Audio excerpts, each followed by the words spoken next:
Sexy thing, you. I believe in miracles.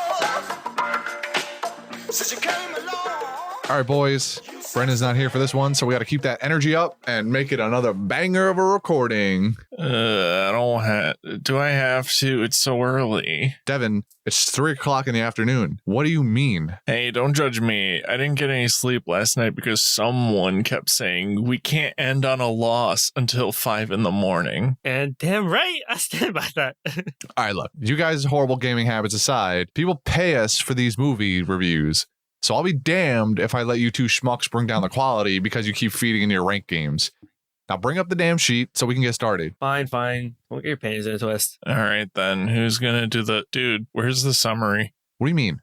What are you talking about? It's right at the top where it always is. Where's the summary, dude? I don't understand you guys. It's right. Wait. It's really not there. What the hell happened to my summary? Dude, where's the summary? I don't know anymore. When I finished last night, it was right at the top. It's where we leave it every time. Where's the summary, dude? I'm telling you, I don't know, damn it. Now stop asking me. Dude, where's the summary? Will you please shut the fuck up while I figure this out? I can't think straight with you two talking like this.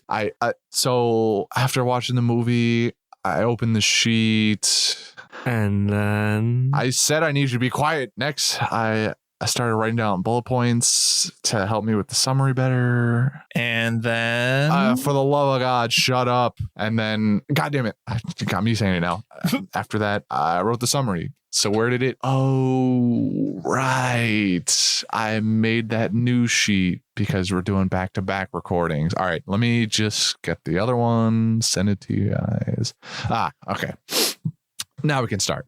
Coming at you live from some of the earliest days of Ashton Kutcher's career is one of the wackiest stoner movies to have ever graced the big screen.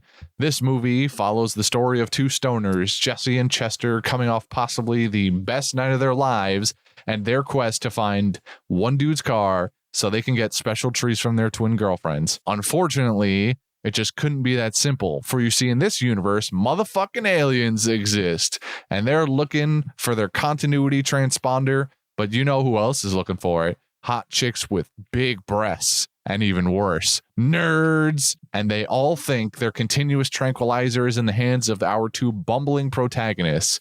Convinced they'll find the lost community transfuser in the lost car, Jesse and Chester wander around town, and while on the hunt, quickly begin to discover some of the shenanigans they got up to last night, including, but not limited to, stealing 30 pizzas from the delivery job, trashing their girlfriend's house, getting a lap dance from a transgender stripper, stealing $200,000 from a transgender stripper, buying tailored Adidas tracksuits, and touching Christy Boner's hoo-hoos. I can't believe I'm saying this, but I think I might need to start doing more drugs.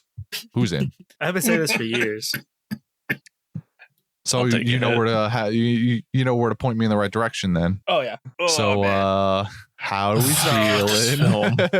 I just started this off. I have no fun facts, and contrary to the last recording I just did, I have no fun facts. I thought you would, of all people, would have the fun you were the facts. most enthusiastic about this. I am, and I watched this movie and laughed through the entirety of it. This is easily one of my favorite movies in general. This just screams everything that I grew up with in the 90s. See, I had the opposite, I had the opposite. So I watched it this morning, and I didn't laugh once. Ooh, yikes! Which is funny because I remember being a kid watching this and thinking this, and like having like the memory of this movie being so fucking funny. But now that I'm rewatching it, I'm like, this is so dumb. My favorite kind of comedy. It wasn't even like good comedy. It was really bad. My favorite. So it's on favorite. record. I have never watched this movie, so this is my first time exposure to Dude, Where's My Car? And I gotta say, somehow I've ended up in the middle this time. There were a couple of bits that I found really funny, and there were a couple of bits, maybe more than a couple, that I just was like, why? What is happening? What is this? So somehow, maybe this isn't that surprising, but because Devin is usually the one with the polarizing opinion, and Juan is the one who's easy to please. So I guess this does kind of fall in line with generally how things shake out. But maybe I'm just I'm riding last time where Devin was the one in the middle and I hated Morbius and Juan couldn't get enough of it. This time it's a little bit of role reversal, except Juan definitely still loves it. Oh, I love this. I love this more than Morbius. This is just this is stoner comedy. This is just this is like a warm place in my heart. This is like right next to like Cheech and Chong and Towley. Like this. This is just great. This is greatness to me. And yes, by all means, I'm well over the movie's so dumb. And it's so funny because of it. It's just cheesy. I love that cheesy shit. Like some of the parts still hit the same from what I remember, like the and then. Like that is eternally funny. And then and then but there are just like some stuff in this movie that I'm like, wow, this aged like milk. Yeah. Do we want to address the elephants in the room right off the bat? So, I feel like we should start in order. I was like, just starting with a disclosure. If you have not watched this movie and you're listening to this podcast, please watch the movie first to understand what is questionable and what is not. It's not hard to find out. They put that right in your face. They make it very abundant what's questionable, what's not. But it was satire then. It's satire now. It's a contradiction. Just be mindful that the movie may or may not be raunchy to some people. It was. If there was a movie that would represent the phrase "a product of its time," it would be this movie. This movie, if it came out now, would get absolutely ripped to shreds by everyone and their mother. Ribbons. There are a lot of questionable things that are considered very questionable decisions now in the movie making process and the portrayal of characters. But at the time, those sorts of social issues had not been brought to light, and so were funny then. And if you're in that kind of mindset, they can be funny now, so long as you understand that it's a bit on the crass side. It's a bit much. Yeah. That being said, we can continue with our discussion on that disclaimer. So this movie starts, for a stoner movie, these guys don't do a whole lot of stoning. They not a single time do they honestly, get baked. Yeah. Well, I forgot that they were supposed to be stoners at the beginning. Yeah. Or like again, I was looking at this movie through rose tinted glasses the entire time, going like, what the fuck is this movie about? And then like just seeing them like waking up from like a bender the night before, and I'm thinking like, wait, are they like alcoholics, stoners, what's going on? And then it like slowly progresses into above. They're just plain all of the above. Terrible. That's what they're just awful people. They're awful people. So movie starts, they wake up, and I hate this. I don't even know where to start. Do we start with the phone call? Do you want to start with them? One of the best things about the beginning of the movie is this introduction to a character you will not meet again for the entire movie, and their roommate who lives in the closet. I think his name was Greg or Gene or something like that. I think, I don't know. Gene. I remember Gene. He just comes out and walks out of a closet, pisses into the nearest houseplant, goes back in the closet, and that's it. He shows up again at the end of the movie when they like Groundhog's Day this movie, but otherwise it's this irrelevant, just exists for the sake of peeing into a plant. That's it. That's the joke. I want to, on the Groundhogs event, I want to, elaborate on that later on. Just remind me later, because there's a point I want to bring up. Okay. That's rather sad when you think about it. Oh, no. All right. But go on. So then they get the call. Well, first their boss comes in. Yeah, their boss comes in. Pisses on him. That was the dumbest bit. Shut up. The sticky pizza to the ceiling was fucking classic, right? That was like in all of that. That was in the Amanda Show. All right, that is a classic. Why is this pizza made of super glue moment? It is peak. Right? It was more so like dumb of like their excuses to have the boss turn. Yeah. Oh, look, unicorn. An elephant. Oh, look, a unicorn. And then the guy looks. Oh, it must have been normal. He looks him straight in the face and goes, I guess it was a normal horse. And he looks outside and there's nothing there even. Like, it's not even like there was a passing horse or anything. It's just an empty road. It's just my heart. And then it's just also the stupid. It's so stupid. The slices keep throwing away, and then the only 2 slices are left. They're just 2 slices, and they look at the pizza and they look at each other like, "Fuck yeah, we're eating this ceiling pizza." Yeah, and then the pizza perfectly timed falls down, and they just pizza. Day after pizza. So this is my question. Uh-huh. How old are they supposed to be in this film? It's a good question, Where we actually. can talk about this. How about that? No. It's like, are they teenagers or are they college students? I'm gonna say they're probably like college students. Okay. They live 'Cause, on their own. They all live alone. They all live alone, Technically. yeah. So I'd say college students. Oh, and they're drinking. So they're drinking at bars and they're going to strip clubs. So I'm going to say they have to be at least over whatever the age of consent is in their town. Age of consent. It's probably the legal Sure. limit. yeah, on it's, drinking. it's probably over 21 then, I guess. Yeah. I don't think it changed from 2000. We'll just say that they're 21, just I guess for this. Because there's like at the beginning, it like made it feel like they were like just by like the way that their groups of people like meet and like hang out. It reminded me of like, is this supposed to be like a high schooler movie or No. a Van? No. What's that movie? A Van Wilder movie. None Like, of what is this supposed to be? No, I'd say they're they have to at definitely least be adults. college age. Yeah. Over 21 most likely, because they get in and go into strip clubs and they drink and all this other stuff. They rent a car, they buy a car, purchase a car. It's, could be just for the sake of fuck you for the movie, but even then, we'll say for the sake of conversation that they're above 21. How about that? Okay. Girlfriends call, let them know that they have they had a very interesting night and that their house there's trashed. And then the girls start to the girls are talking to the answering machine, not to them. And Why didn't they answer the phone? They were busy. They were busy. what were they doing? They were proceeds to animate. They were thumb wars with Yeah, helmets they were doing on. thumb- And they actually said, "You two better not be doing Yeah, thumb the wars with girl your Yeah. helmets on." proceeds to narrate the exact scene that's happening behind the answering machine, which is the 2 characters just thumb warring each other in their underwear wearing army helmets. Yes. Actually, that happens before, because I remember before the pizza scene anyway. They Yes, thumb that's what I was war trying to say and- before. Yeah. That's what I was trying to say before. But yeah, they thumb war because their girlfriends tell them about the shit night they had. And yeah, they narrate, the girlfriends narrate thumb war that's going on behind the answering machine. But yes, you're right. They didn't answer the answering machine to their girlfriends who were upset with them, which is, I guess, the first strike of many on why they are shitty boyfriends for this movie. Yeah. Oh my god! It's the first in a First long strike list of of many. shitty qualities for these two. Also, the reason the guy, the owner of the pizza place and their boss came to their house to yell at them for the pizza is because apparently they're pizza delivery guys and they had 30 undelivered pizzas from the night prior.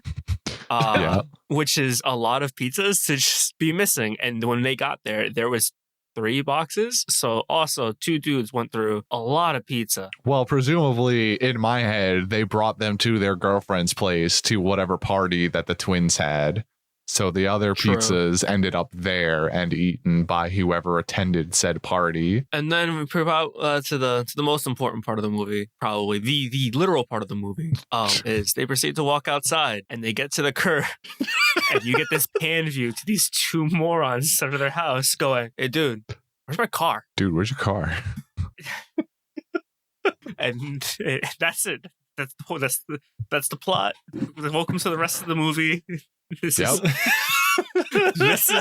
The rest This of the is movie is figuring out where the car is, but at the same time, accidentally coming across all of the things they did the night before. And This also is- there's aliens, because why This is not?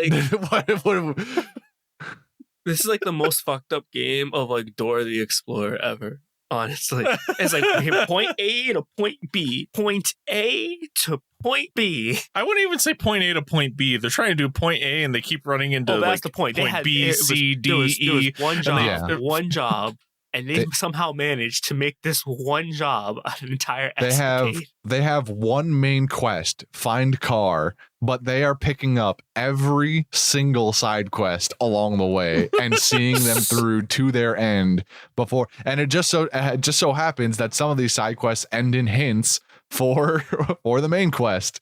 So as it turns out, doing the side quest is worthwhile in the first place. Oh, the side quests make the entire movie. The first place they go to is My favorite possibly place. the most bonkers of all of it, because It they is go the to best their part. friend Nelson's, and they're asking, because Nelson apparently attended this party or whatever, but the whole time Nelson's speaking in Yoda. By the way, he speaks like Yoda backwards and in metaphor. It's They're the best thing ever. they're poking this dog that's laying on the rug, and it looks like it's dead, Jacko. but it moves its eyes, and so you know it's alive, but they're like, dude, your dog's dead. And he's like, nah, dude, he's just stoned out of his mind. Here, look, Jackal. What was his name? It was Jackal, he said? No. He goes, so it's Jocko, and they're like, Jocko. yo, he's antagonizing Nelson. He's like, yo, your dog is dead. He goes, my dog's not dead. He goes, dude, your dog ain't moving. You know any tricks other than just laying there not doing anything? And he goes, oh yeah, he's alive. Come here, Jocko, come here. And they're like, yo, your dog's dead. He goes, I'll show you. Dog And jumps he up. pulls out a small pipe with a dog on as the bowl. That is And he goes, come here, Jocko, come here. And the dog just shoots up, walks over to the bed next to him, and he goes, bite down, Jocko, bite down. We're going to go do it now. And then the dog is holding this piece, and he lights it. And the animatronic of the dog smoking pot. This dog is the OG Five Nights at Freddy animation. Dude, the animatronic dog is so fucking good. Not that it's like, not that it's good effects. It's just, it's very clearly an animatronic dog, because they're not going to have a real dog fucking light up. But the fact that they didn't CG it, which is a very possible thing they could have done, but they're doing this movie on about negative budget. So they instead decide that it's cheaper, or maybe just funnier, to build an animatronic Jacques dog and have it smoke a lot, by the way, a fuck ton. It empties that bowl in like half a second. Yeah. I love Jacques. I can't.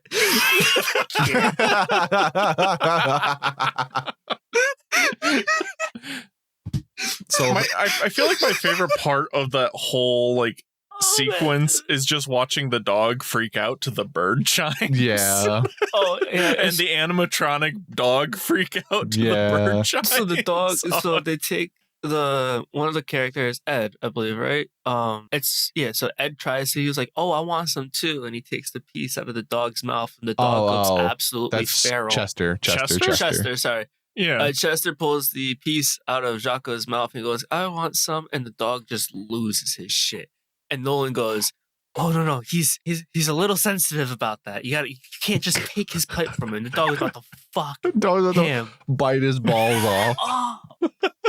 And then they go, "Oh, we're time to leave." So they proceed to leave, and you see through the eyes of Jocko the dog for like 10 seconds. And it's just this dog just tripping out, staring at kaleidoscopes and wind chimes. I love this movie, man. It's so fucking dumb. Which then leads to the best part of this film. Yeah, Where they go to get food. they get hungry. Instead of ignoring the whole plan where they're going to go to their girlfriends and make up with them, they just go Find their car. Find the car. Find their car. They're like, you know what? I first. could do. You know what? I could go for some food right about now. Nelson, you got a car, right? And then that was the dude's name, right? Nelson. Yeah, Nelson. I didn't write down a lot of names like I probably should have. Neither But did I. Did they really need them? No, no.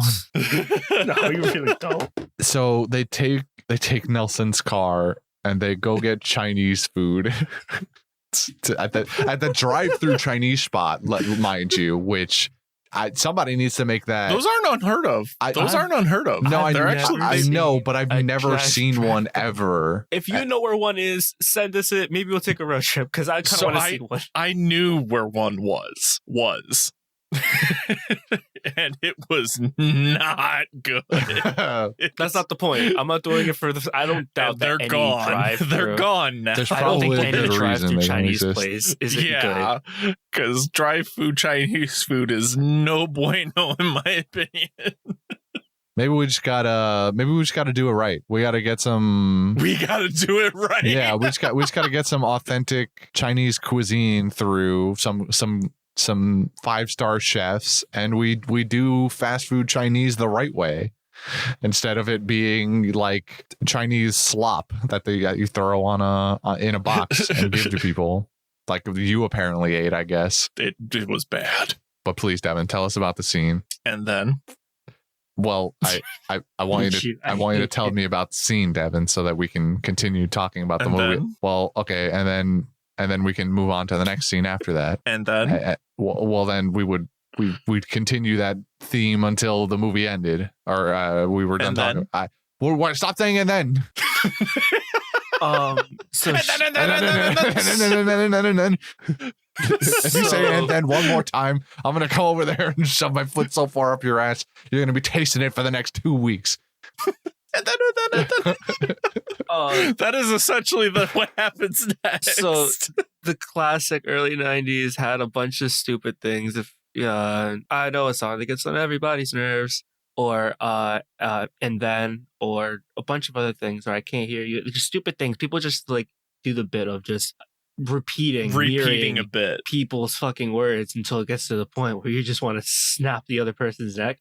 This is one of the best examples of that. They're trying to order Chinese food through a drive-through, and after every item, the chick just goes, and then, and honest to God, rewatching this as an adult for like the first 5 and thens, my brain's going, yo, this actually isn't a bad idea. This is probably great marketing. And then the bit kept going and going and going. And then I was like, I'm gonna snap.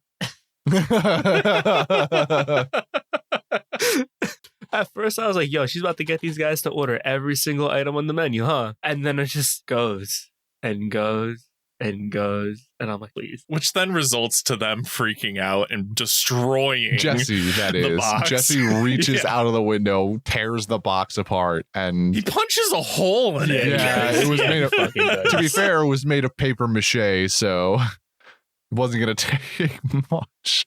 And inside that box, by the way, there's no electronics in that box. There's wires. It's just wires. It's not even wires. There's like It's the like- 2 chopsticks like that are stuck through the top, and that's it. It's just a metal box painted to look like a speaker. There's no electronics in there. It's not really a speaker.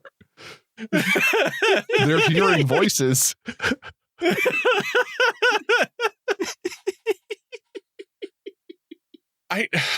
This is so good. And then after that, they get kicked out of the car because, quote, they called the Dalai Lama What? a French word for a cigarette. They called, so they got kicked out of their homie Nolan's car because one of them called the Dalai Lama.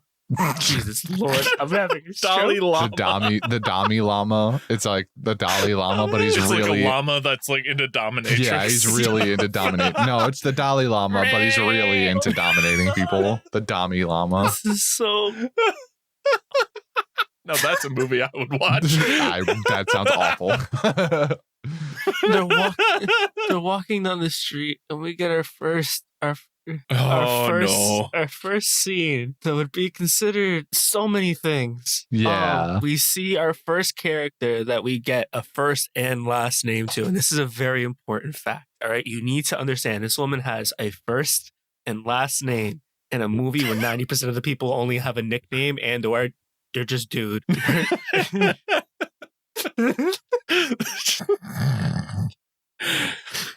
The objectification so intense. It reminded me of like a Van Wilder film with less normal Van Wilder shenanigans. Was this? I don't know. This if is the I'm, big no. bimbo blonde. Yeah. Oh, I'm crying. So we get one of the first instances of them finding out what exactly they got up to last night, with the hot woman or the hot girl around town walking up to them in a very, 80s, 90s movie fashion, where everybody in the background is staring at her as she flips her hair and walks down the street. But instead of cringing at our loser protagonists, it turns out and when we say her name, if you want to call me a 5-year-old and like parade me down the street for being immature, that's fine, because this is the whole premise of this movie. Her name, please just do it, because I won't be able to. Her name. I don't remember her name. Her full name, first and last name, one of the only ones in the movie, is Christy Bonner, but her last name is spelled Boner. So, but they pronounce it Bonner, so we're gonna call it Bonner, and we're gonna be adults about it, right, Juan? Christy Bonner. Her name is Christy Bonner. Her name is Christy Bonner. Christy Bonner I didn't catch walks that. across the street and actually stops in front of our loser protagonist, Jesse and Chester, says hi to them both. They look away, very, loser-esque, except when it comes to Jesse, her and Jesse have a bond now. As it turns out, he paid $500 to see her hoo-hoos last night and allegedly do more, as Christy alludes to seeing the back seat of the car only. So let's check mark number 2 for awful boyfriends. Yeah. Holy Riz Lord. Holy Riz Lord. All he did was have money. Although she admits nowadays anyways. To be fair, she does admit later that she was kind of into the loser stoner aesthetic, with a later scene in a diner with her actual boyfriend, local asshole jock, and his friends Tommy.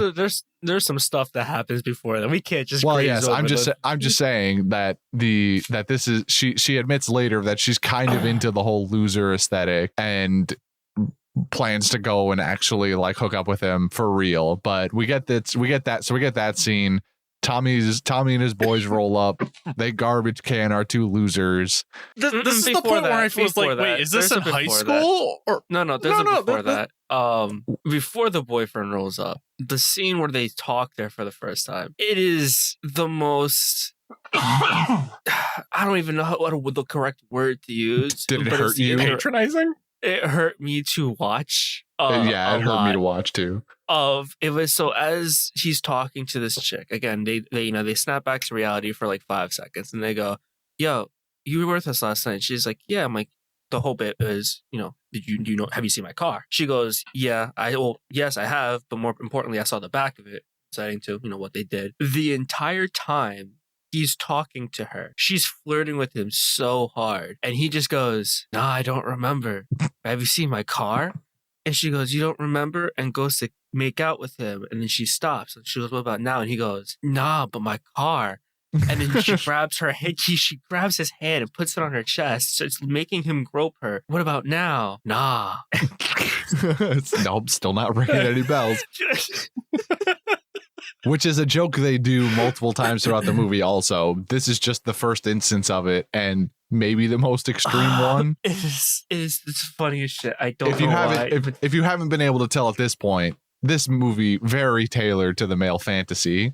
That's 100% understatement. Men only want one thing, and it's disgusting. This movie, I Master personified Chief that with 3 Glocks. I gotta take my glasses off for this one. Okay. So yeah, then like you said, boyfriend rolls up.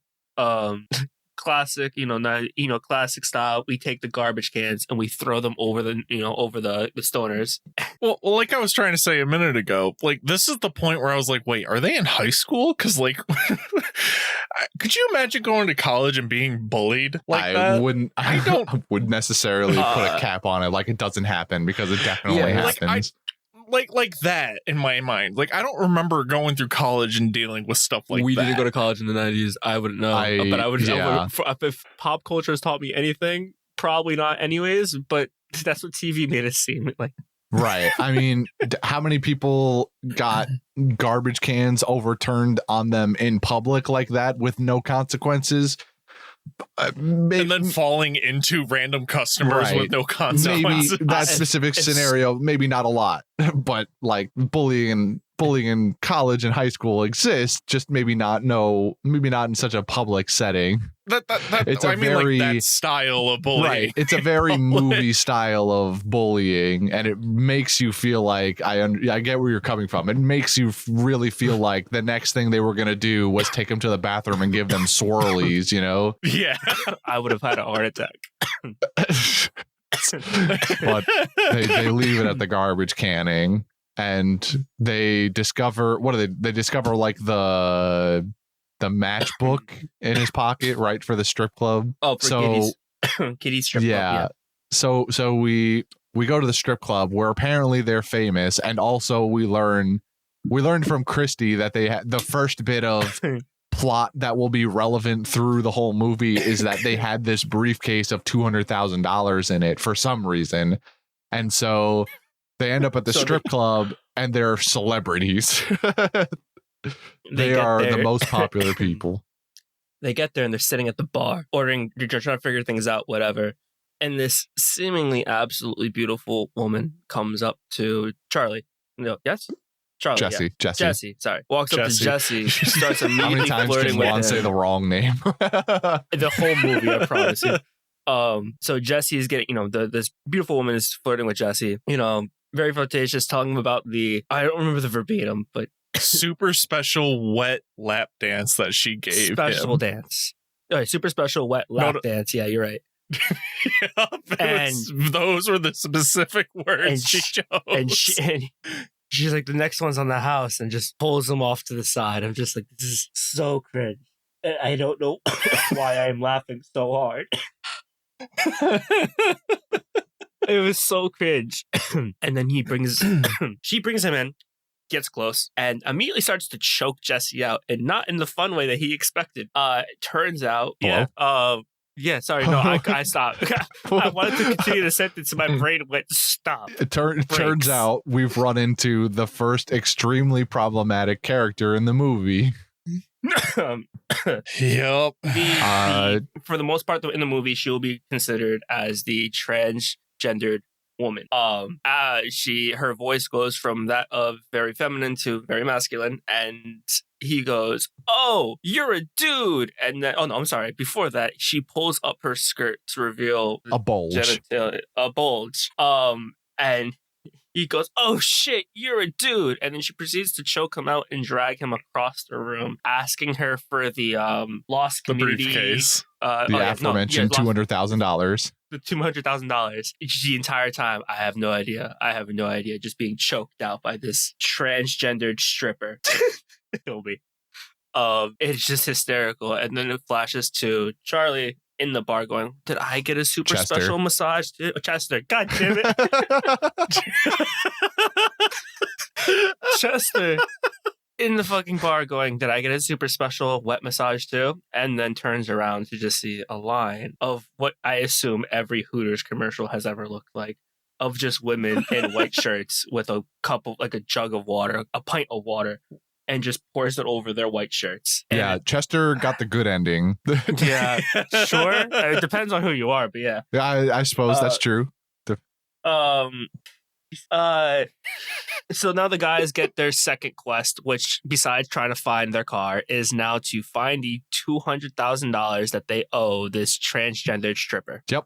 And I gotta say, it just physically hurt me to watch that whole scene of Ashton Kutcher and the stripper. To say that sentence. It's so.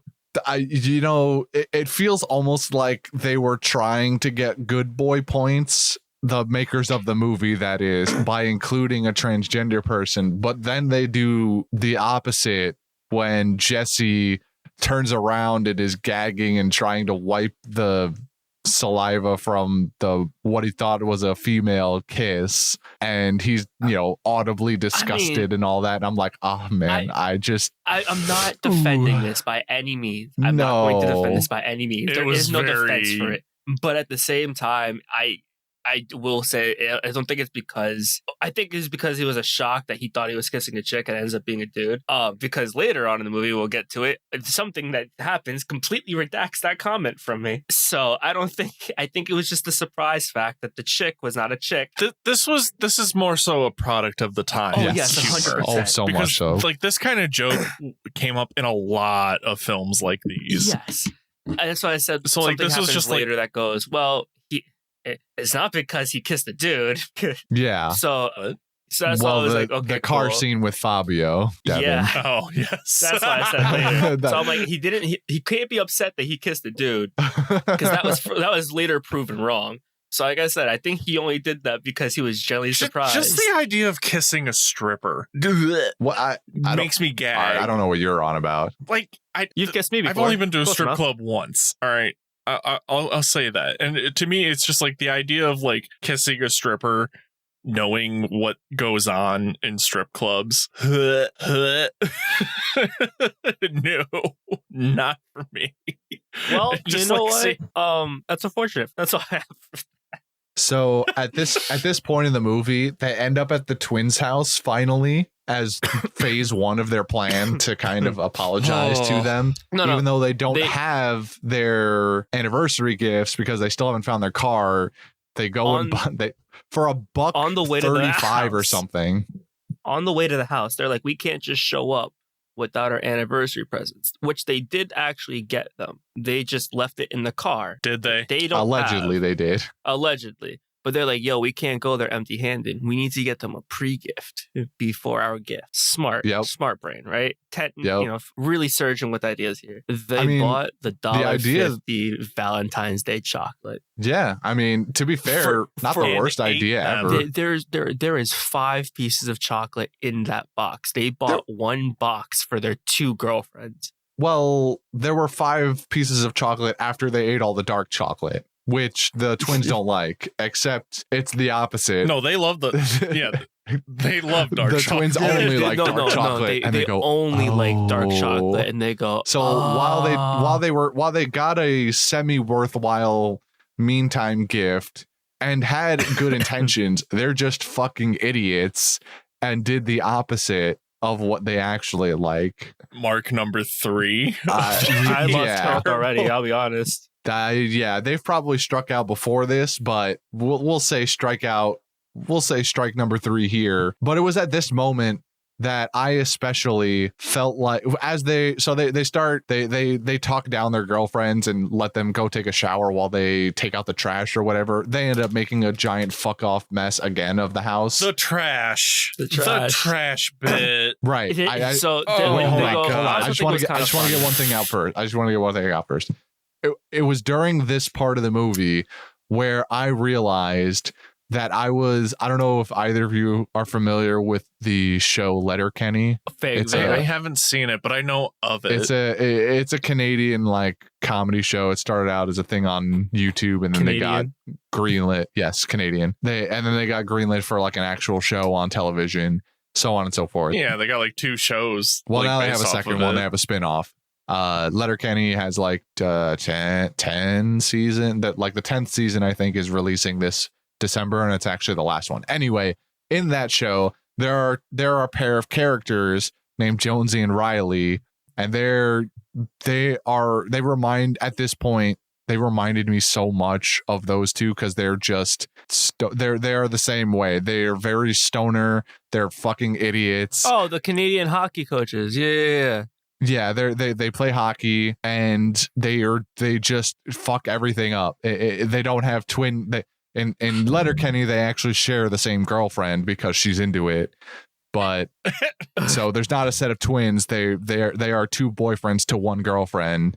But the same dynamic ends up applying because they're just idiots and they get everything wrong. But they're kind of like lovable idiots.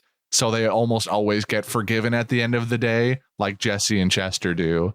So, but especially there's a line where I don't even remember what they were doing. I think it was just them trying to get the garbage out really, really like safely. And one of them says the line like, blah, blah, blah, good buddy. And then the other responds with 10-4, which is like a direct line that Jonesy and Riley say a lot in Letterkenny too. And so at that moment I was like, what the, it's like I'm watching a different show now.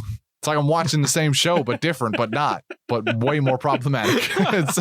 And came out it came out at a minimum a decade before, 15, closer to 12 years probably. So the Fucking girls insane. go, hey, we already cleaned up the girls are, we're gonna go take a shower. Can you just help us with the trash since you guys couldn't help us clean?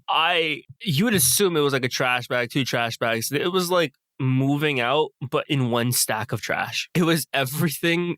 There was more shit in those trash bags than in the actual house.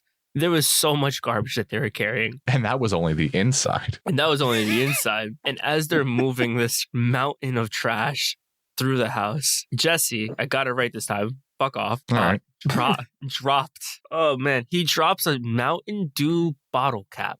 Okay, it's garbage to 99% of the population, but not to Jesse. I like the little conversation before, like as that happens, where it's like, "Well, just come back for it." No, 2 trips are for the week. Essentially, is what they say, and they begin to try and pick it up with their feet.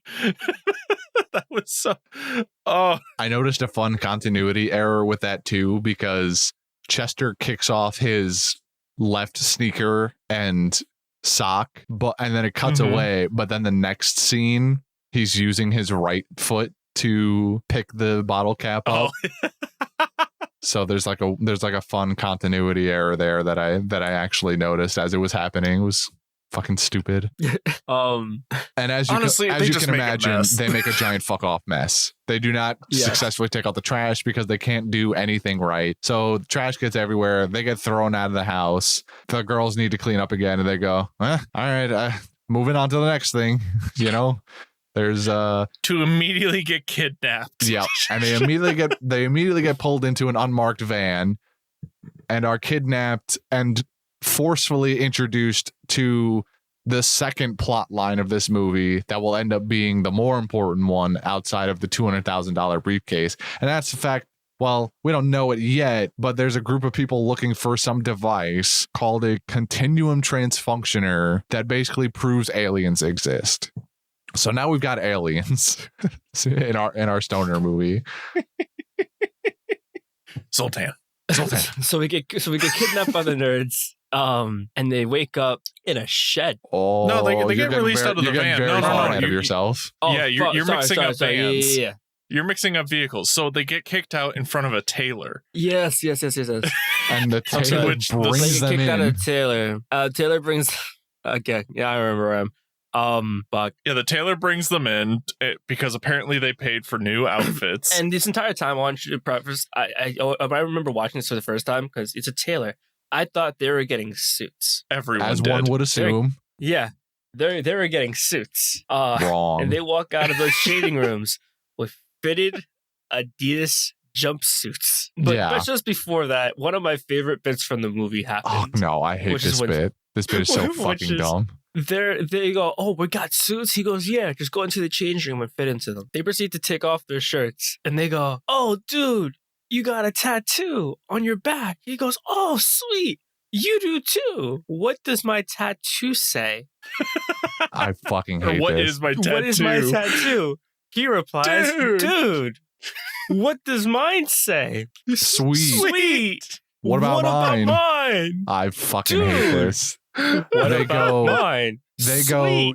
go 15 times with this before the tailor steps in as the avatar for the audience. Like, both of you shut the fuck up. Yours says dude and yours says sweet. Now go try on the goddamn things and get the fuck out of my shop. I want nothing to do with you anymore. So clarification is one of them had dude written over his back and one of them had sweet written over his. I don't think we needed to clarify that. I It was want very to. apparent. I think it was very want clear. to. If it's for me. And then So they much- start rifling it through the reminded pockets me- of these stupid Adidas tracksuits, and they're finding a bunch of nonsense like a kaleidoscope, a Rubik's Cube that Chester will proceed to fuck with throughout the entire show and actually figure out, dumb And fuck then Chester will a figure it out. lease. And then The whole a paper scene for a reminded lease. me. Obviously, the whole scene in general reminded me almost from a later movie, being Rush Hour 3, when they walk into the dojo. What's your name? You. What is me? Oh, no, yes. you. I am No, you. fuck you. are No, me. fuck me. Fuck you. No, fuck me. Yeah. That whole scene, this entire scene reminded me of that. And it was just again, another stupid, humorous moment that I just couldn't stop laughing at. Just in pain, holding my gut, just dying, slowly laughing at this stupid bit. I love every second of it. I love it. I just like what happens afterwards, because this is when it just goes off the wall. Like, that's not the only thing we bought. And we do a montage of them in the tracksuits. I don't want to talk about the montage.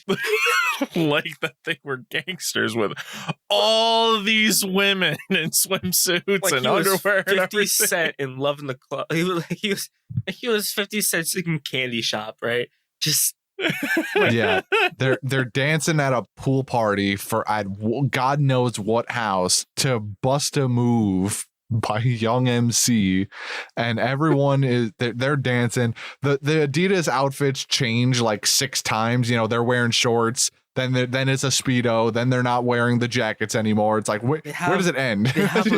They have a gold chain. They have gold, like the massive gold chains that rappers and like fucking all of them have. They have gold chains in Dude and Sweet, and they have grills in their mouth like they're Little John with the bandana on, and because one of them is in a red, one of them is in a blue. Correct. And one's got the one's in red and one's in blue. They both have red and blue bandanas on. I don't know where this was No. shot. The one doesn't have a bandana on. The one has a bucket hat on. Oh, no. Jesse has a bucket hat on, and Chester has the do-rag bandana with a hat on. He has the red bandana with the red hat on. Like, oh yeah. That's what I was saying. I was like, hey, one's rocking all blue, one's rocking all red. They got the bandanas going. I'm watching this, and I was watching this yesterday. I was just inside. I was just, oh my god, this is like the one that really, like, one of the moments that also shot to me. I was like, wow, if only this happened like 2 cities to the left.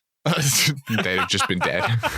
There's even a scene where they're playing cards with a bunch of really, really like scary looking black dudes, and something happens where everyone gets all stiff and they look serious, and then the next thing you know they're winning, and then the next thing you know they're giving everyone high fives, like, yeah, like this is the coolest moment of my life.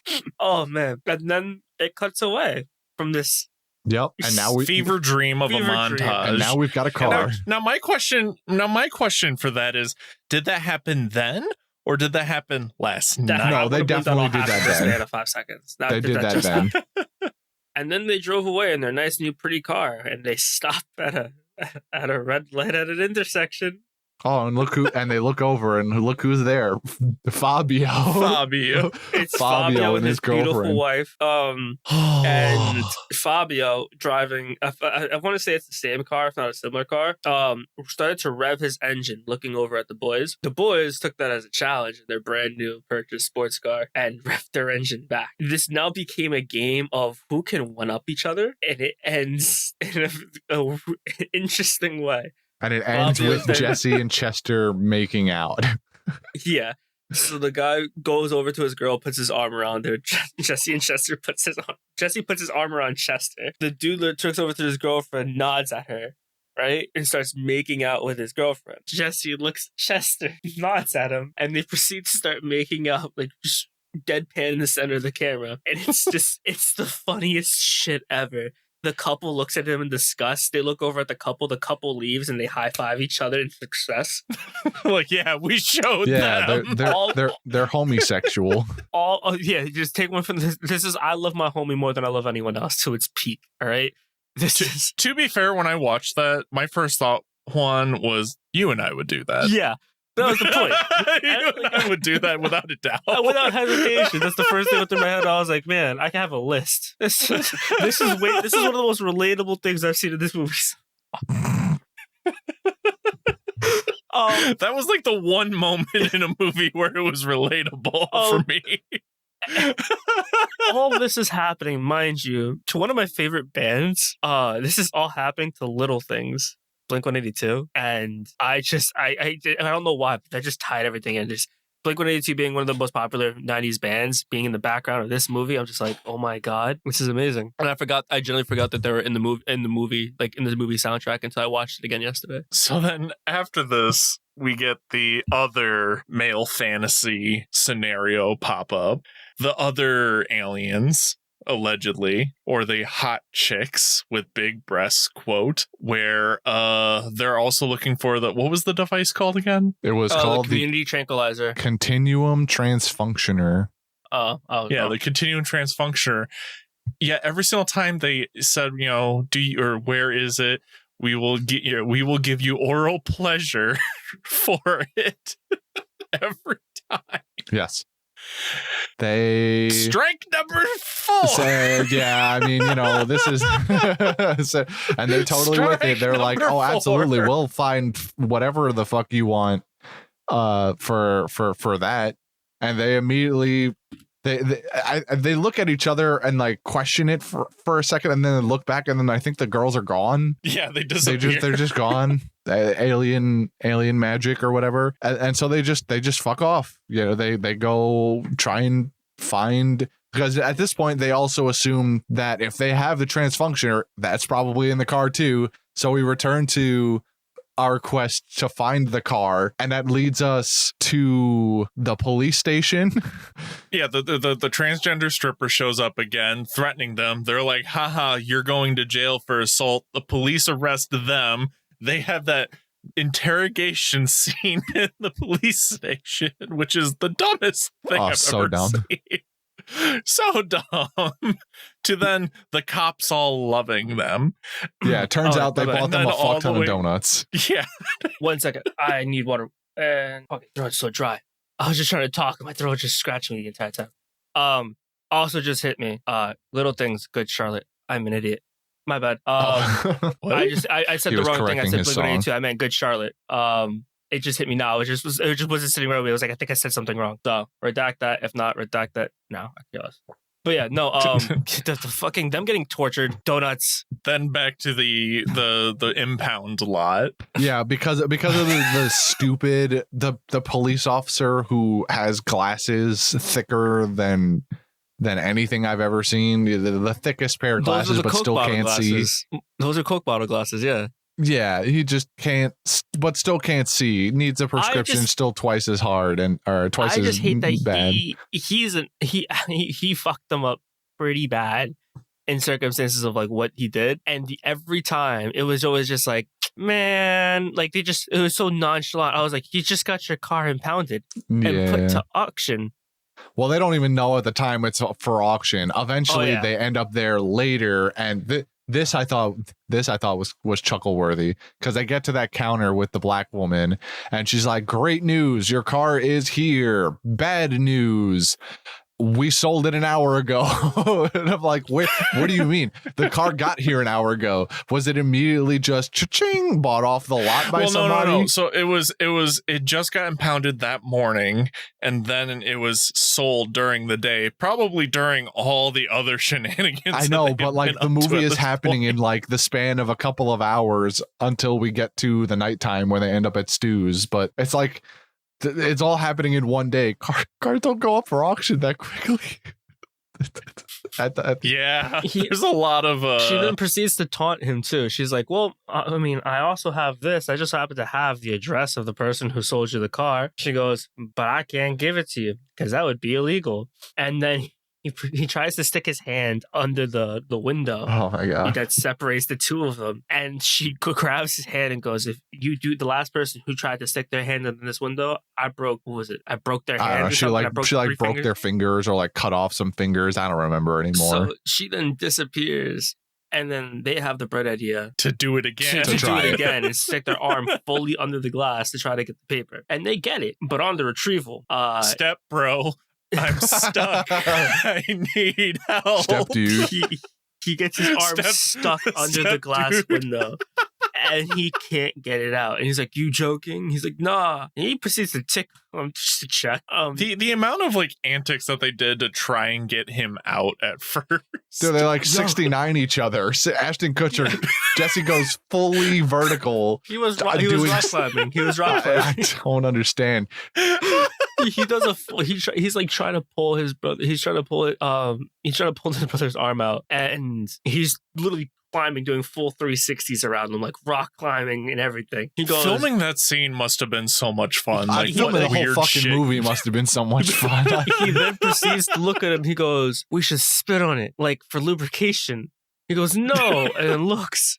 And then both of them just proceed to start spitting on the guy's elbow. As the officer calmly walks up, sees what they're doing now, and just acts as if nothing is happening and goes, "All right, boys, guess what? I am allowed to give you guys the address now. I talked to the captain. We're totally okay with it." And they're like, "Oh, really?" Like they stop everything they're doing as if their arms, as if Chester's arm still isn't trapped in the glass panel, and they're like, "Oh, sick. That's awesome." And then she addresses the fact that his arm is through it. Goes like, "But Except for it's gonna cost you a pinky." Yeah, but I'm gonna need to take your Pulls out a finger." knife. And then he proceeds gets to out scare him. miraculously.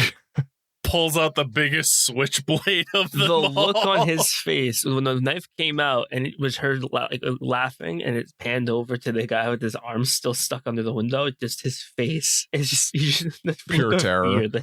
It was the best thing ever. And then they just stood up like nothing. Like he didn't just had his arm spit on. Like they fall to the ground, they stand up, and they just look at her like meerkats, and then just proceed to walk away in a single file line.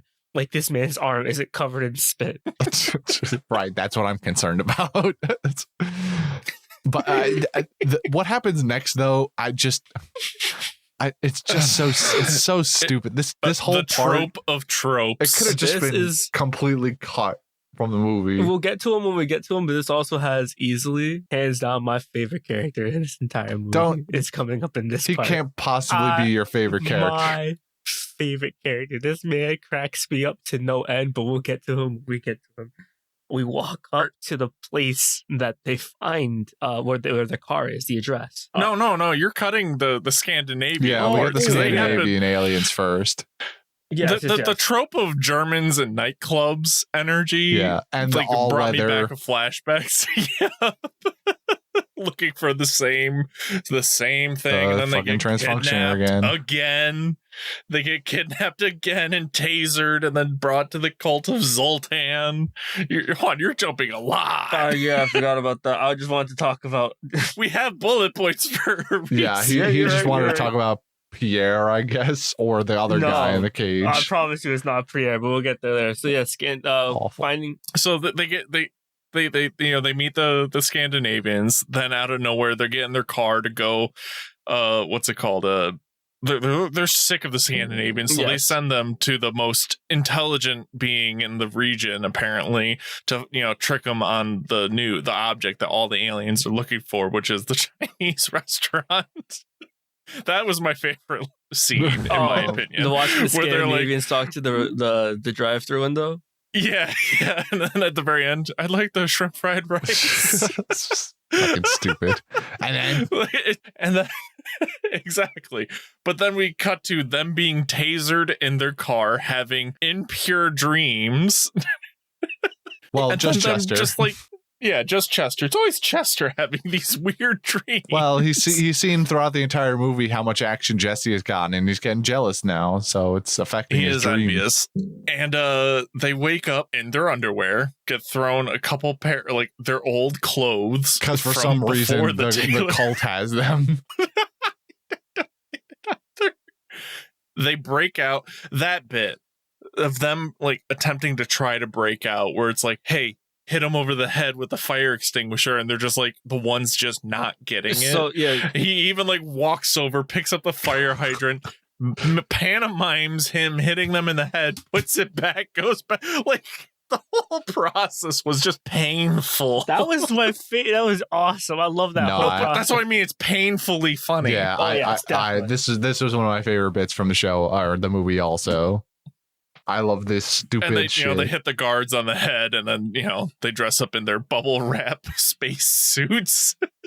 More importantly, and I didn't notice this until I watched it yesterday. And this is a really dumb detail. Every single one of them are all wearing, I believe it's old school Vans skate mids. What? If you go all on of the Vans, cultists. every single cultist, they're wearing their bubble suit, space outfit, whatever the hell it is. every single one of them are wearing old school Vans mid-top shoes. Every single one of them in a fresh pair of Vans. Huh. All of them. It's the uniform. It's the uniform. I never wanted to be a space shoe. I never wanted to be covered in bubble wrap more in my life. I love those shoes. Bubble wrap hoodie. Could you imagine how sweaty that would be to actually wear that? Oh god, it'd be the worst. And how bad You can't do anything but stand either. Like if you sit down or lay down or do or lean on something, it's just popping. Well, that's what they were doing the entire time. They constantly went going up to the other cultists and or to themselves. Popping just their pop. bubbles. Actually, while they're walking down the hallway, when they first take the suits from the guys who were escorting them, they're making the turn. You can hear the bubble wrap popping when they're like looking at the feet. Yeah, I think I think they just put theirs on wrong, and so that's supposed to just be funny that they fucked up putting on the suits also, because other people walk and it's fine, but when they walk, it pops. True. Oh, and then it's revealed that the cult has kidnapped the girlfriends after they broke up with them, Zoltan mind you. first? Zoltan. That's Zoltan. That is Zoltan. Zoltan. They finally meet Zoltan, the leader of the cult, who apparently they're being stationed in a barn. My bad. It's not a barn because barns are red. Yeah. To where they are then instructed to then continue the same journey that they were forced upon, but with their girlfriends kidnapped. Yeah. Instead. Yeah. I don't know. And then they. Sorry, go ahead. Oh, it's like you said earlier. It's like they're doing like all the first steps of every single side quest, and like they're like trying to finish all the side quests and the main quest at the same time. This is how I play video games. And it just so happens that these side quests offer clues to the main quest now, or in this case, just kind of like gives them something to work towards, because ultimately they were gonna go look for the fucking thing anyway. We didn't need the whole girlfriend kidnapping thing, but it's a thing now. So not that it was going to give them more motivation. They already were motivated by sex before. Now they're just motivated by sex from different source. So I don't know. The high. I almost call it a hydro pump for some reason. The fire extinguisher scene is funny in its own right, but everything else about this scene I could give less of a shit about. This whole secret base thing is borderline worthless to me, as is the next scene, to be fair. I know Juan is excited because his favorite character apparently is in it, but we did forget to catch up on one thing, which is back to the dog smoking or pot smoking guy, how the jocks get like all the small little snippets of like as they're like, it's like they're using them as transitions. Like the girlfriends break up with the boyfriends at one point.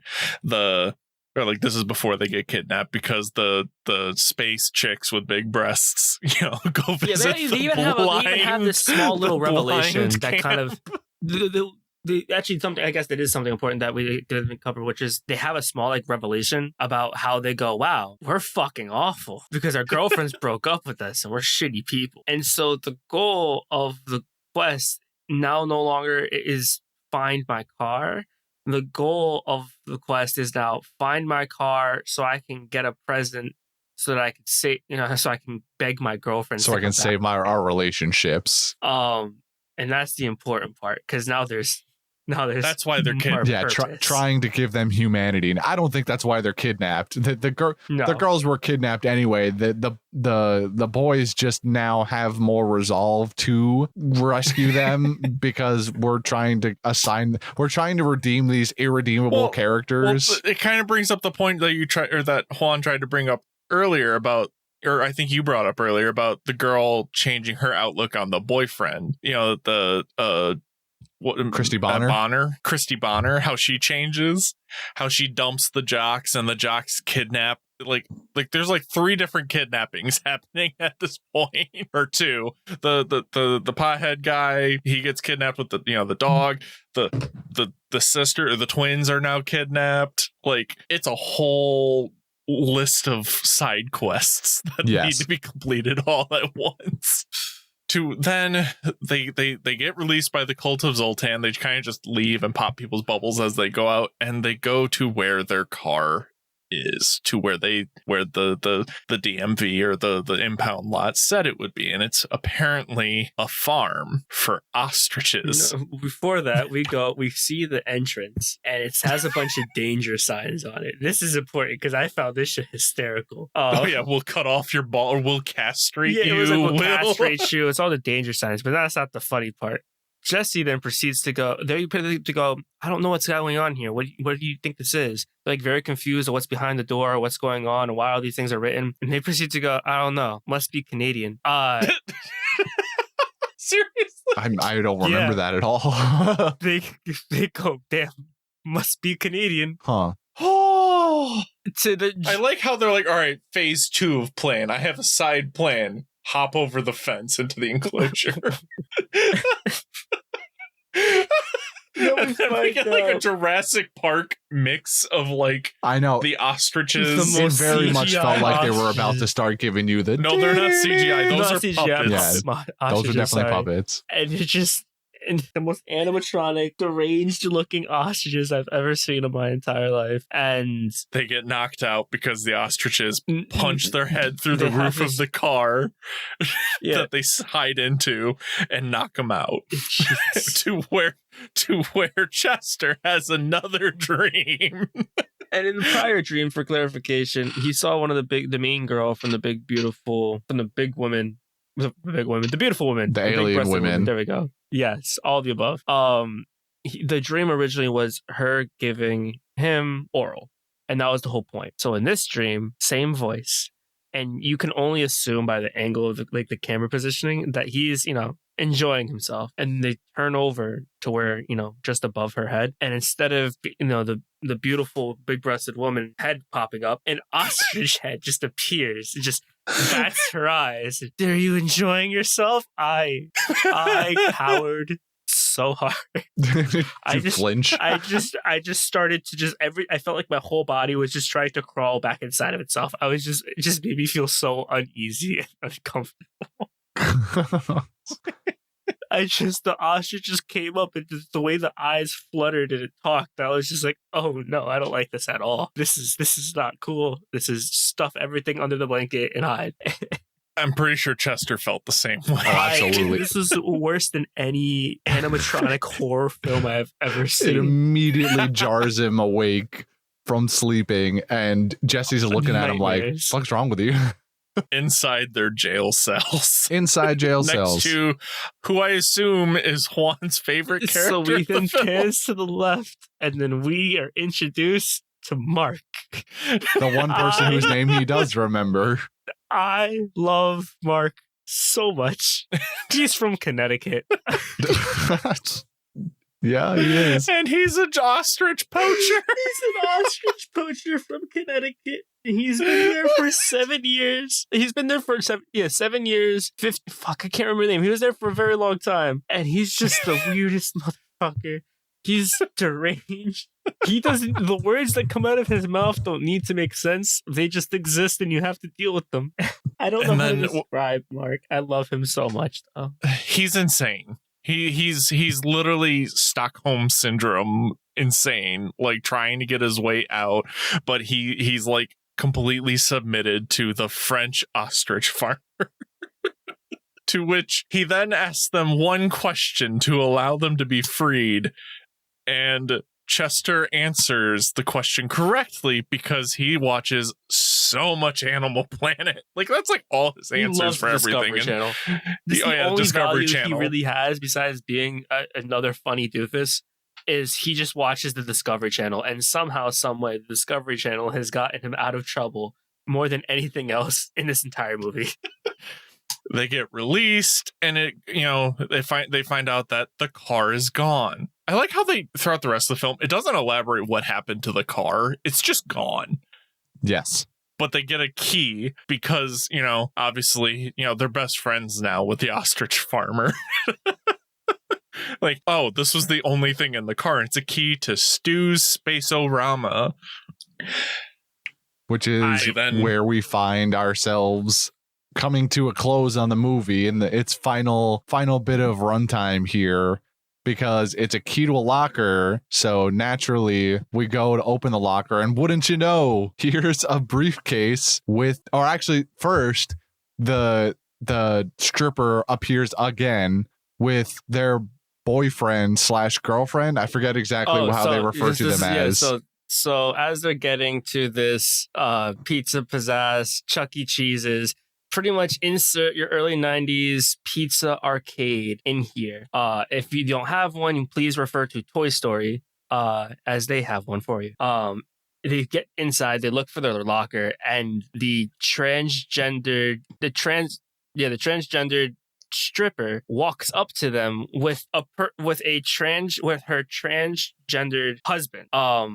And then they press them up for their money and everything else. They open up the locker. In the locker, like Christian said, was the $200,000 in cash. Side quest number 1 complete. Yeah, As well, they proceed, there's just a part that just bothered me so much. When the transgender couple started making out, the transgendered husband didn't have an actual mustache. They painted on the mustache. So after they're making out, the two pull away, and the transgendered stripper's face is just covered in paint.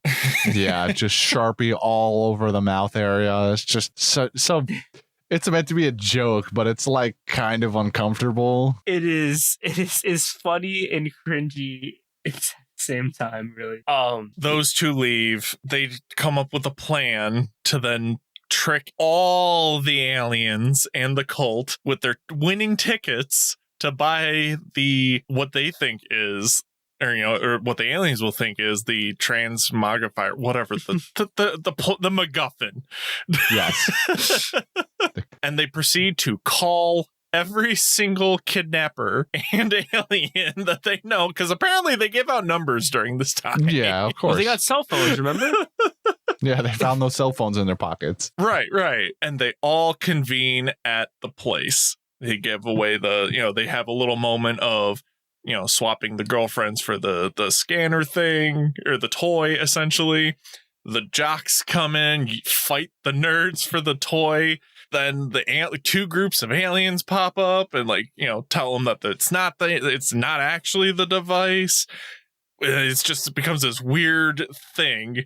Chester, in the middle of all this shenanigans, is still doing the Rubik's Cube, solves it. We have a very sick 90s animation of it turning into the plot device. We see the absolute weirdest Animorph scene I have ever seen in my entire life. It's just a fucking metal ball with lights on it. Well, guys, don't you know that the circle goes in the square hole? Yeah. And you know what else goes in the square hole? Everything else. Exactly. The two aliens. It transforms and they have to decide. It starts ticking down because it's a bomb to destroy the universe. And they have to figure out between which group of aliens are the good aliens. And they ask them a question. What was the score we got last night? If you were with us last night, what was the score we got on the final hole in putt-putt? Because that's how putt-putt works, to a degree. It's mini golf. You got to, it's how many strokes that they take to on the final hole. To which the lady aliens, I don't think they answer. Do they No, answer? I think the Scandinavians answer first. Evades me, yeah. Well, they answer second, it pans to them and they answer it, and it's, you got a hole in one, and they go, you're correct, and they give them the thing and they deactivate the bomb, and it's like, bro, how did you forget, or how did you remember what we got at the end of the night if we don't remember what happened last night? This is so great. I love and this. It cuts to the beginning scene, which we forgot to cover at the beginning of this podcast. I deliberately didn't talk about it. Lifetime supply of pudding. They flash a big ass to banner. a big fuck off banner that says "Sink a hole in one on the final hole, get a lifetime supply of pudding." And I could not believe that they were tying this dumb pudding thing back to an actual plot device there. And I realized that over the course of the entire movie, by the end of it, they have referenced or wrapped up basically every single thing they Everything. set up in the movie as a whole. They got 100%. They 100%ed that quest. That It entire was the whole game. a They were going for the 100% run. platinum of this game. They got a full platinum of this game. They definitely platinumed this fucking quest. Where's my car? So And it was they get so this the aliens deactivate it, and then comes the final conflict where the final boss battle. the final boss Where battle where all the beautiful, big-breasted women proceed to fuse and anamorph into a into singular giant giant big-breasted hot giant woman. woman. And hot giant before she alien. goes on a rampage, Tommy, in his infinite wisdom, asks if she spits or swallows. And the giant alien responds with swallows and eats him. She ain't a quitter. She She swallows. She was true. She was right. She was, and then it's just a slight chase scene through them. Oh wait, no. The Scandinavians have a line, which is probably my favorite. They have the transfunctioner at this point, and they say some stupid shit like, with the power of the continuum transfunctioner, we're gonna banish you to Hoboken, New Jersey. and then they get punted across the arcade, and the transfunctioner lands in the lap of our two idiot protagonists, and they have to run away. I just love this. There could have the bit banished with the dad and the son. Oh, that was great too. Hoboken. Because giant big-breasted alien woman is wearing a skirt, and so anyone below her can see up skirt, and there's a dad and a kid sitting at a table, and the kid goes, "I want to go on that ride." The dad Me goes, too, "Me son." too, son. What do you mean? That kid is like 10. He's got big dreams. The kid He's should got not big dreams. have a line like this. What is going Big on? dreams. He's going places. He's going to puberty early. Eventually, our idiot protagonists are cornered. Somebody or the Scandinavians go, "Oh, you just got to set it to atomizer accelerator." There's photon something annihilator. Yeah, and so they look at it, and it turns out the transfunctioner is just a magic 8-ball that you can shake and get the thing that you want, or you get a reading, and it turns into the atomizer annihilator thing. And just before they get eaten, they laser the giant woman and save Hold the day. on. Another callback moment of Chester's apparent genius. They have a problem reaching the button inside. Oh of yeah. the thing, and they go, "Our fingers aren't long enough," and then he has like a Jimmy flashback. Neutron brain blast. He has a to flashback. chimpanzees using sticks He has a as flashback tools. to the And Discovery he pulls Channel. a fucking bendy straw out, Yeah. presses the button, zaps her away. Tommy falls out. They give the thing back to the Scandinavians, and they have a good ha ha ha moment. They then, now this is where that part I mentioned in the beginning with I feel so bad.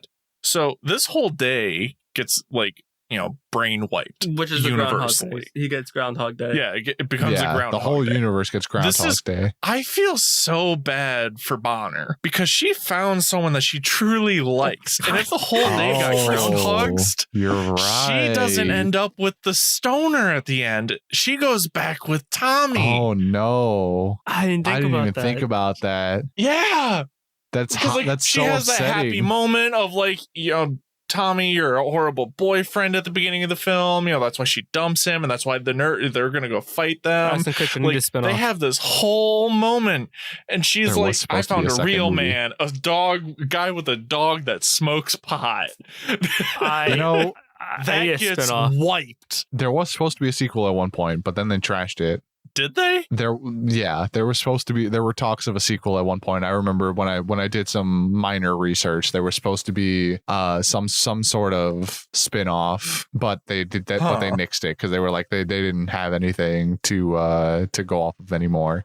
You know, maybe there is hope though for Christy, because while she in this timeline she hasn't broken up with Tommy yet, she has still had the experience with Jesse in the, you know, at the end of during the Rager period, the time where they can't remember shit. Right. So there is a chance that she might still remember that, break up with Tommy and get with another stoner. Exactly. Dude with a dog that's It's just not canon. We can dream that maybe it did happen or can happen.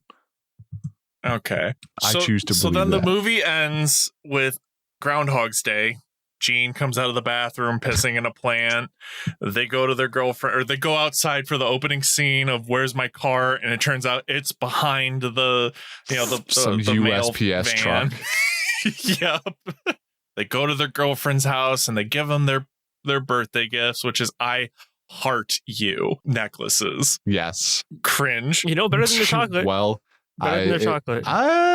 Probably. It's better than chocolate, but from what I've based off of my experiences, most women do not like jewelry like that.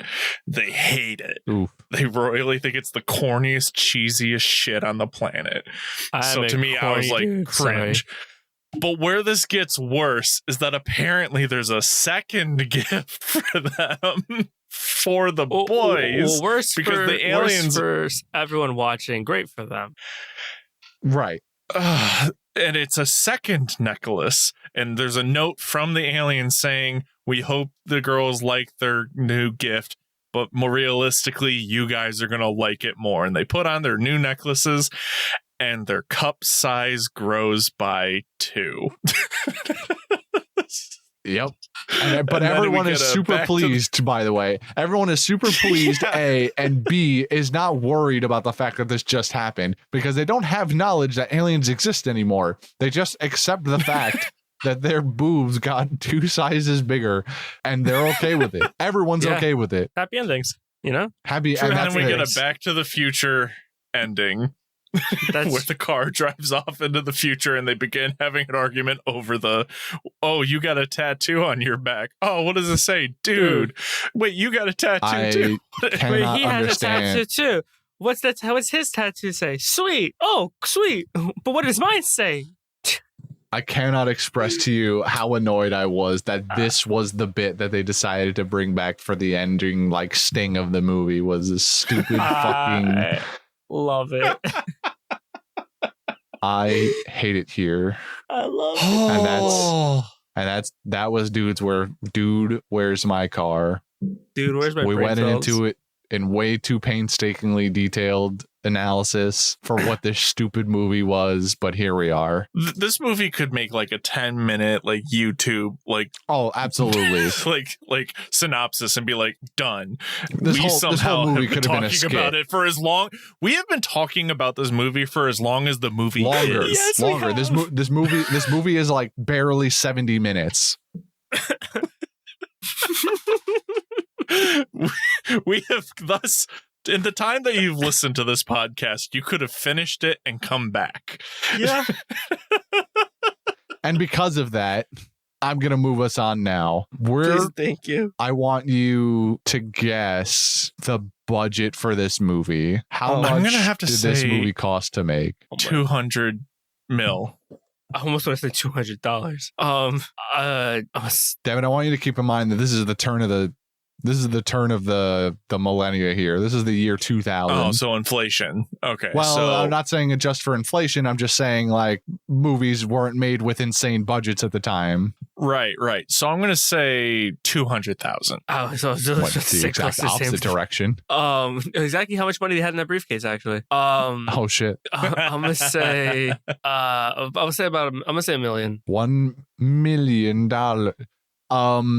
You're both wrong. Although Juan is closer. Imagine that. Yeah, $200,000. You're an insane human being. Yeah, I know. That's like a camera. That's like getting Ashton Kutcher to show up on the first day. This You gotta remember, this is before he was famous. Oh, no, This I know. is like, I understand. This is like his third or fourth movie and probably the first one to get any sort of real traction. This movie was made for a total of $13 million. Okay. So you Don't went from postpone one the extreme technicality. to the other. 200 million and 200,000. I did. So I just decided to cut the zeros. with that in mind, $13 million budget, how much money do you think this movie made? Total box office. I know it was popular. How much money did it make again? I know it had to have made like double at least. How much? I'm sorry. How much was spent on the movie again? One more time. 13 mil. 13 mil. I'm gonna say 60. I'll say Okay. 60. I'm going to go 100.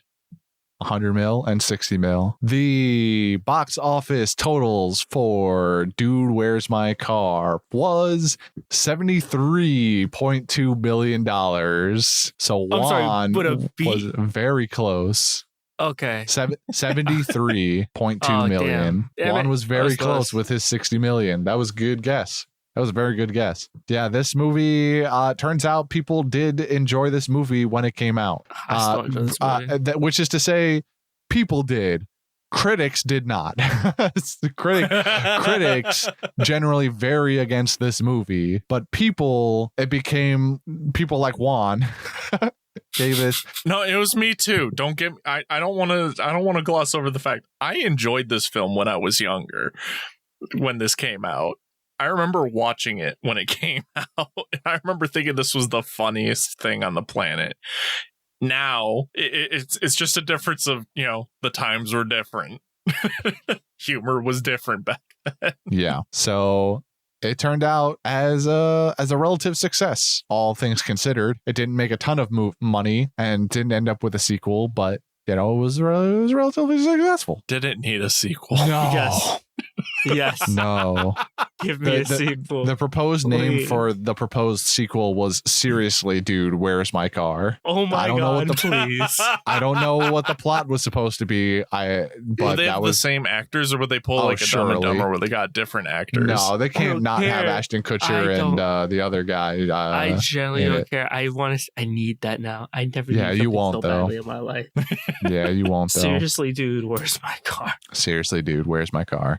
All right, moves us on to the final act out of our way too long Dude, Where's My Car review, where I give you reviews from Letterboxd, and you guess Oh boy. and tell me what stars, how many stars it was given. Are you ready, players? I'm ready. Oh, I'm Freddy. I'm ready, Freddy. Excellent. So this one comes at us as the most liked review, 680 total likes on this review for Dude, Where's My Car on Letterboxd. Seann William Scott, the actor for Chester, being on the verge of tears because the Chinese food lady won't stop saying, "and then," is the funniest shit ever to me. That's 5 stars. It's 5 stars. Yeah, well, you would think with a glowing review like that, they would give 5 stars. But nope, this was a 3.5 star review, as Letterboxd never fails to give ass backwards reviews to star ratings. Although the last movie we just did with Shaun of the Dead, reviews correlated very closely to star ratings. Yeah. This movie, as you might imagine, a little more polarizing. Slightly. I really need to stop letting my drug dealer pick which movies we watch.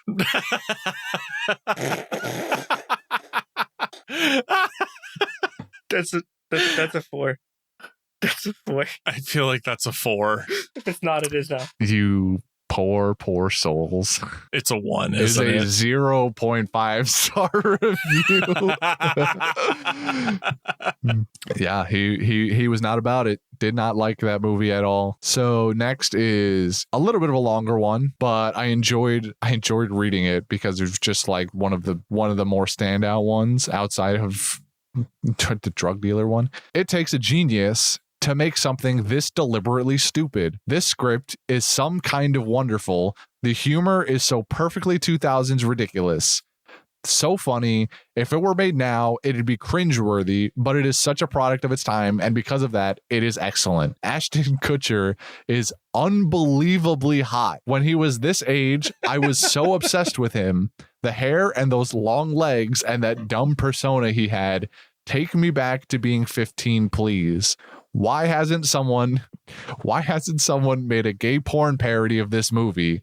The scene when they kiss in the car at the stoplight, I can almost pinpoint at the moment as when I realized I was gay. So not only is this person in love with this movie, they realized they were gay because of it. That's good. Congratulations, bud. Congratulations, person. Yeah, congratulations. How many stars was that review? Oh God, I know it's going to be like a 5, But part of me still feels like it's a 3.5. I'm going 4. what's your final answer, Devin? I'm going to go with 5. This was a 5-star review from just based off of that. Oh, we've got a winner finally. But it was Juan. It was a 4-star review. I've never been so proud. Juan's first correct guess. Did you get any during Morbius? No, not a single one. I don't think No, you, I was the one that got a lot yeah, of you good got ones, you I got, think. you got Yeah, two we got in a row during Morbius. Yeah, I and didn't get shit. I think that's Juan's first one, and this is his third is. movie. For the record, Brendan got 2 more right in the last recording we just did for Shaun of the Dead. Really? So he's at 3 total guesses correct now. And wait, did you get one already? I already forgot. I've already blanking this recording. Have you gotten one yet on this one? No, right? I have not. No, I didn't think so. All right, second to last one. Do you remember when Dude, Where's My Car took over the world for a couple of years?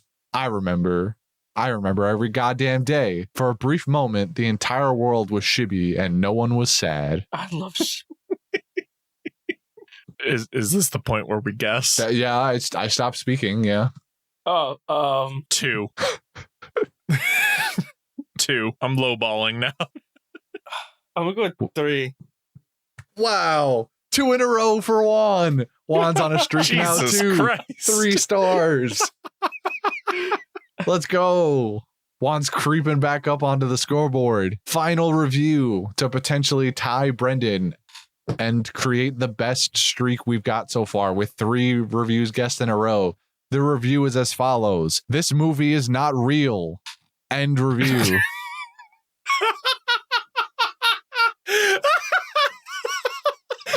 The best review, I swear. Just like the birds, this movie is not real. I'm gonna say 5 because that's too funny. It's just like the birds in this movie. I'm giving it a 2. Oh, it hurts. Juan was so close to the 3-peat. This was a 2.5 star review. I don't do decimals. Remember we talked about that. This movie is not real. This movie, not real. That thing we just talked about for the last hour and 45 minutes, not real. What are you talking about? I don't know. Dude, Weren't we? where's my car? Dude, where's our podcast? Where's your card? Where's your car, dude? Where's your car? Where is our podcast? Devin, why don't you tell the people where our podcast is? Well, it's actually on Spotify. But if you want to, find us, we are. I'm having a stroke right now. It's understandable. I've been having a stroke this entire time. Follow us on Instagram and Twitter at Panda Sightings. You can send us questions at pandasightings@gmail.com. And if you want to pick out the next movie, you could become one of our Patreons or patrons on Patreon, which is also in that lovely link down below where you can find our merch channel and our Patreon. So you could tell us what other dumb fucking movies or fantastic movies you Basil. Stop. What? I don't want to watch Basil. Stop. You can suggest movies. After every recording, you go, man, I don't know why I said Basil. I don't want to watch that movie. But then you say to the next one. What's the next movie or next podcast we're releasing going to be coming out? Or not in order of what we're going to be recording next. Is it the Godzilla one? The next thing we record will probably be Godzilla, but this will Shaun of the Dead will go up, and then this one, and then probably Godzilla at some point whenever we can record that. Okay. So after this recording, it will be Godzilla 2014? Yes. Yeah. I still don't know which one, because there are so many Godzillas. I still don't know which one that is. It was the first one with Bryan Cranston, I think. I think that was 2016. Godzilla 2014. Was it 2016? No. That's 2014. That came out in 2016. No, it didn't. It's 2014, you goon. Is it? Yes. Oh, then I don't have to worry about where to find that one. I own that one. Finish the fucking ending so we can leave. Did you finish? That was Did you the get them ending. all? Yes, you finished. I blacked out. Dude, where's my podcast? Dude, where's my brain? And then Where's my hour and 45 minutes back? And then the hour and 15 minutes it took to watch the movie. That's what I want to know. Oh, bye. Dude, yeah, please just end me. And then And then I'll go to heaven, hopefully. No, I won't. I'll be in hell.